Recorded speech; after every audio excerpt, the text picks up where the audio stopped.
ప్రభుత్వం స్థాపన అవుతుందని పిసిసి చీఫ్ మహేష్ కుమార్ గౌడ్ మరి పునరుద్ఘాటించడం అయితే జరిగింది. ఇసుక మైనింగ్ మాఫియా పట్ల కఠినంగా ఉండండి, లేదంటే ఎస్పీ కలెక్టర్ను సస్పెండ్ చేస్తామన్నారు. నెలల్లో 10 రోజులు కలెక్టర్లు గ్రామాల్లో పర్యటించాలి, మంచి చేస్తే అభినందిస్తాం, మీ పనితీరు బేరీజు వేస్తాం. 99 రోజుల ప్రణాళికపై కలెక్టర్లకు సీఎం రేవంత్ దిశానిర్దేశం చేశారు.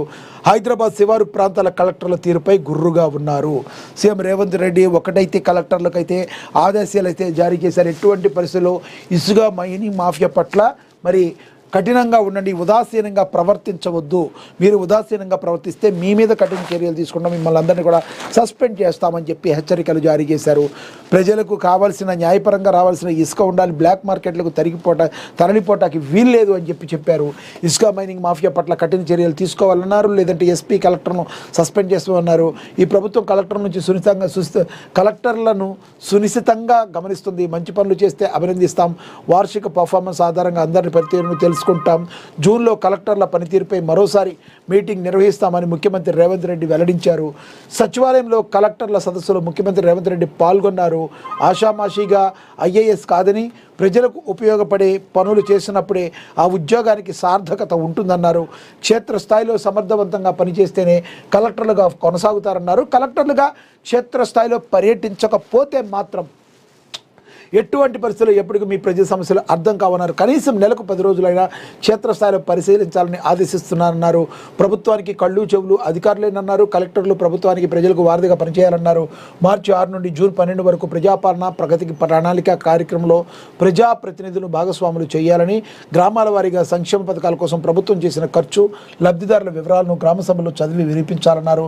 ప్రభుత్వం అందిస్తున్న సంక్షేమ పథకాలు ప్రజల్లోకి తీసుకెళ్లాలని, రాష్ట్రంలోని 26,000 ప్రభుత్వ పాఠశాలలు ఉన్నాయన్నారు. ప్రతి పాఠశాలలో మధ్యాహ్నం భోజనం కోసం ఒక అధికారికి బాధ్యత ఇవ్వాలని, ఆ అధికారి విద్యార్థులతో పాటు పాఠశాలలో భోజనం చేయాల్సిందే అన్నారు.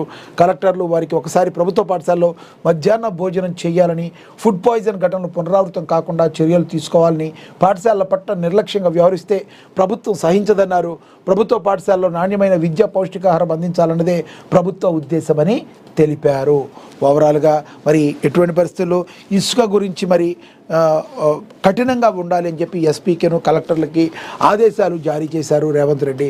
మీరు మాత్రం ఉదాసీనంగా ఉండొద్దని హెచ్చరించారు. ఇక తెలంగాణ జాగృతి చీఫ్ కవిత అరెస్టు. మూసీ నిర్మించే అక్రమ వెంచర్లపై భగ్గు చేతికి స్వల్ప గాయమైంది. కవిత మరి నిన్న రంగారెడ్డి జిల్లాకు సంబంధించి తెలంగాణ జాగృతి అధ్యక్షురాలు కల్వకుంట్ల కవితను పోలీసులు అరెస్టు చేశారు. నార్సింగ్లోని మూసీ వద్ద నిర్మిస్తున్న ఆదిత్య వెంచర్ వద్ద స్థానికులతో కలిసి ఆమె ఆందోళన చేపట్టారు. హైడ్రాకు రియల్ ఎస్టేట్ వ్యాపారులు అక్రమ వెంచర్లు కనిపించడం లేదా అంటూ ఆమె నిలదీశారు. హైడ్రా బుల్డేజర్ను పంపించే వరకు తాము ఆందోళన విరమించేది లేదని ఆమె హెచ్చరించారు. ఈ క్రమంలో అక్కడికి చేరుకున్న పోలీసులు కవితను అదుపులోకి తీసుకున్నారు. ఆమెను అదుపులోకి తీసుకుని పోలీసు వాహనాల్లో ఎక్కిస్తుండగా తెలంగాణ జాగృతి కార్యకర్తలు అడ్డుకునే ప్రయత్నం చేశారు. దీంతో పోలీసులు కార్యకర్తలకు మధ్య వాగ్వాదం, తోపులాట జరిగింది.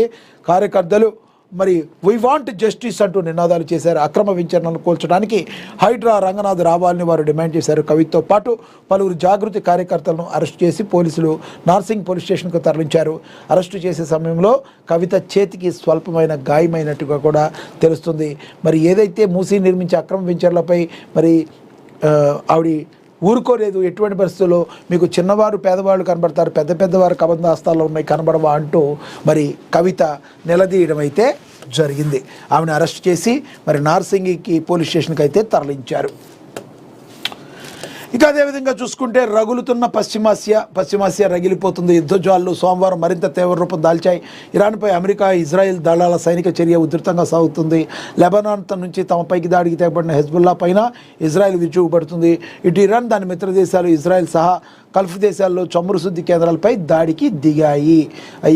పసిపిల్లలు కూడా మరి దీనిలో మరి చనిపోవడం జరిగింది. ఈ దాడుల్లో బహ్రాయిన్లోని అమెరికా స్థావరాన్ని పేల్చేసింది ఇరాన్. ఇప్పటికే చాలా లేట్, చర్చలు లేవు. ట్రంప్ సంచలనం ప్రకటించారు. మరి ఇరాన్తో సైనిక ఘర్షణ తీవ్ర రూపం దాలుస్తున్న వేళ అమెరికా అధ్యక్షుడు డొనాల్డ్ ట్రంప్ కీలక ప్రకటన చేశారు. అమెరికాతో మళ్లీ చర్చలు ప్రారంభించే విషయంలో ఇరాన్ బాగా ఆలస్యం చేసిందన్నారు. నాయకత్వాన్ని, గగనతల రక్షణ వ్యవస్థను, వాయుసేనను, నౌకాదళాన్ని కోల్పోయాక చర్చల గురించి ఇరాన్ మాట్లాడుతుందని ఆయన మండిపడ్డారు. ఇప్పటికే చాలా ఆలస్యం జరిగిపోయిందని పేర్కొన్నారు. ఈ మేరకు ట్రూత్ సోషల్ వేదికగా ట్రంప్ ఒక పోస్ట్ పెట్టారు. దాడులను తిప్పికొడతాం, ఇరాన్ అధ్యక్షుడు మసూద్ పెజెష్కిన్ తెలియజేశారు. ఇక సౌదీ, బహ్రెయిన్, జోర్డాన్లలో అమెరికా అడ్వైజరీలు. సైనిక ఘర్షణ తీవ్ర రూపం దాల్చుతున్న వేళ సౌదీ అరేబియా, బహ్రెయిన్, జోర్డాన్లో అమెరికా ముఖ్యమైన అడ్వైజరీలను జారీ చేసింది. బహ్రెయిన్ కానీ జోర్డాన్లో అమెరికా సైనిక స్థావరాల్లో ఉన్న నాన్ ఎమర్జెన్సీ విభాగాల సిబ్బంది మరియు వారి కుటుంబాలు వెంటనే స్వదేశానికి వచ్చేయాలని అమెరికా విదేశాంగ శాఖ ఆదేశించింది. వారి భద్రతకు ముప్పు ఉన్నందునే ఈ నిర్ణయాన్ని తీసుకున్నామని తెలిపింది. యావత్ మిడిల్ ఈస్ట్ దేశాల్లో ఉన్న అమెరికన్లు కూడా స్వదేశానికి తిరిగి వచ్చేయాలని అమెరికా విదేశాంగ శాఖ పిలుపునిచ్చింది. అమెరికా ఎంబసీలపైన ఇరాన్ దాడులు చేస్తున్నందున కొంతకాలం పాటు ఎంబసీకి రావద్దని అమెరికా పౌరులకు సౌదీ అరేబియా, అమెరికా ఎంబసీ సూచించింది. ఇంత దారుణమైన పరిస్థితులు ఉన్నాయి. మరి ఎన్ని వారాల పాటు ఇది ఇంకా ముందుకు వెళ్ళే అవకాశం ఉందో మరి మనకైతే తెలవడం లేదు. ఇక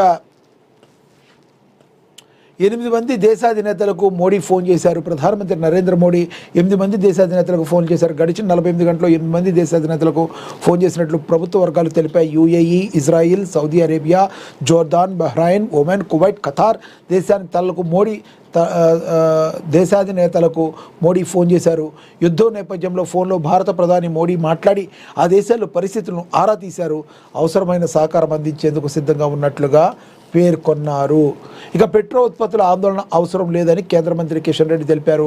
అమెరికా యుద్ధ నేపథ్యంలో అంతర్జాతీయ చమురు సరఫరా భారతదేశంలో పెట్రో ఉత్పత్తులు అందుబాటులో ప్రజలు ఆందోళన చెందాల్సిన అవసరం లేదని కేంద్ర మంత్రి కిషన్ రెడ్డి అన్నారు. పశ్చిమాసియాలో అమెరికా, ఇరాన్ల మధ్య యుద్ధం అంతర్జాతీయంగా నెలకొన్న పరిస్థితుల నేపథ్యంలో భారతదేశం అన్ని రకాల పరిస్థితులను ఎదుర్కొనేందుకు సంసిద్ధంగా ఉంది. భారతదేశం రిఫైనరీ విషయంలో 4వ స్థానం, ఎగుమతుల విషయంలో 5వ స్థానంలో ఉంది. పెట్రోలియం ఉత్పత్తుల దిగుమతిలో 3వ స్థానంలో ఉన్నప్పటికీ పశ్చిమాసియాలో జరుగుతున్న పరిణామాలతో భారతదేశానికి ఎప్పటికిప్పుడు వచ్చిన ఇబ్బంది ఏమీ లేదు. దేశంలో పెట్రోల్, డీజిల్, విమాన ఇంధనం వంటి పెట్రోలియం ఉత్పత్తులు, క్రూడ్ ఆయిల్ నిల్వలు సరిపడా ఉన్నాయని మంత్రి పేర్కొన్నారు. భారత్లో 25 రోజులకు సరిపడా క్రూడ్ ఆయిల్ స్టాక్ ఉందని కేంద్రం అయితే ఇప్పటికే ప్రకటించింది. మనకు తెలుసు, ఇరాన్ నుంచి మనం దిగుమతి చేసుకుంటూ ఉంటాం మరి చమురుల్ని. మరి ఈ పెట్రో ఉత్పత్తులు కానీ, డీజిల్ కానీ ఇవన్నీ కూడా మరి మనకి ఒక 25 రోజుల పాటు ఉన్నాయి. 25 రోజుల పాటు మరి యుద్ధం జరిగితే ఆ తర్వాత కూడా ఉంటే కొంత ప్రాబ్లం ఉంది, కానీ ఇప్పటికిప్పుడు మనకు వచ్చిన నష్టమేమీ లేదు. సో ఎవరు కూడా వర్రీ చెందాల్సిన అవసరం లేదు. మనం నిల్వలతో ఉన్నామని కేంద్ర మంత్రి కిషన్ రెడ్డి అయితే చెప్పడం అయితే జరిగింది. మనం చూడొచ్చు ఎంత దారుణంగా ఉందో. మొత్తానికి కలిపి అన్ని బాంబు దాడులు, మిసైల్ దాడులు అన్నీ జరుగుతా చాలా దారుణమైన పరిస్థితి అక్కడ నెలకొంది పశ్చిమాసియా దేశాల్లో. ఇక అదేవిధంగా ప్రధాని సీటు ఖాళీ కాదు, రాహుల్ ఆశలు వదులుకోవడమే బెటర్, కేంద్ర మంత్రి బండి సంజయ్ అన్నారు. మరి తెలంగాణలోకి వచ్చిన తర్వాత నిన్న రాహుల్ గాంధీ మాట్లాడుతూ నేను ప్రధాని అవడానికి సిద్ధంగా ఉన్నానని ప్రకటించిన తర్వాత మంత్రి రియాక్ట్ అయినట్టున్నారు. ఇది మరి రాహుల్ గాంధీని ప్రధానమంత్రిగా చూడాలని సీఎం రేవంత్ రెడ్డి సంకేతాలు ఇవ్వడం దేశంపై ఒక గ్రహణం లాంటిదేమోనని కేంద్ర మంత్రి బండి సంజయ్ విమర్శలు చేశారు. ప్రధానమంత్రి కుర్చీ అనేది కుటుంబ వారసత్వం కాదని, ఒక చిరునవ్వు, ఒక తలాడింపుతో బహుమతిగా ఇచ్చేది కాదని పేర్కొన్నారు. మంగళవారం ఒక ప్రకటన పేర్కొన్నారు. రాహుల్ గ్రహణం 3 సార్లు భారతాన్ని చీకటిలోకి ముంచేందుకు ప్రయత్నించిందని, ప్రధాని మోడీ అభివృద్ధి కిరణాలు ప్రతిసారి వెలుగునిచ్చే దేశాన్ని కాపాడాయని తెలిపారు. ఇది ప్రజాస్వామ్యమని, నిజాం శైలి దర్బార్ కాదన్నారు. సీఎం రేవంత్ రెడ్డికి తెలుసు రాహుల్ గాంధీ ప్రధానమంత్రి కాలేరని. ఇప్పటికైనా ఆయన భజన ఆపి పరిపాలనపై దృష్టి పెట్టాలని హితవు అయితే పలికారు కేంద్ర మంత్రి బండి సంజయ్. ఇక భారతీయ క్రియేటర్ల